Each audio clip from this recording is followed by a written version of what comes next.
میرے پاکستانیوں، اگر آپ ٹی وی دیکھیں جو پرائیویٹ چینلز ہیں تو آپ دیکھیں گے کہ تحریک انصاف کو ایک منظم طریقے سے جو ہے وہ نہیں دکھایا جا رہا. تحریک انصاف کے خلاف ایک بیانیہ بنانے کی کوشش کی جا رہی ہے، اور ہمارے اگر آپ سٹیٹمنٹس نہیں دیکھتے ہیں تو ان کو روکا جا رہا ہے ایئر ہونے سے، اور اگر ہمارے کرنٹ افیئر پروگراموں میں ریپرزنٹیشن نہیں دیکھ رہے ہیں تو ہمیں بلایا نہیں جا رہا. تو اس چیز کے لیے آپ کو چاہیے کہ آپ سوشل میڈیا کا بے دریغ استعمال کریں جتنا آپ کر سکتے ہیں، کیونکہ ہم پرامن لوگ ہیں. یہ بیانیہ بنانے کی کوشش کی جا رہی ہے کہ ہماری 27 سالہ تحریک جدوجہد جو ساری کی ساری پرامن رہی ہے، اس میں کوئی ہمیں انتشار کی طرف دھکیلنے کی کوئی سازش کی گئی ہے.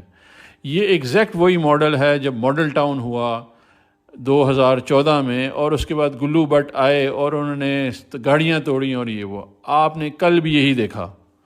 ہر جگہ پہ لوگوں نے، وہ لوگ آئے جو کہ مختلف اداروں کی گاڑیوں سے اتر رہے تھے، وہ فوٹیجز موجود ہیں.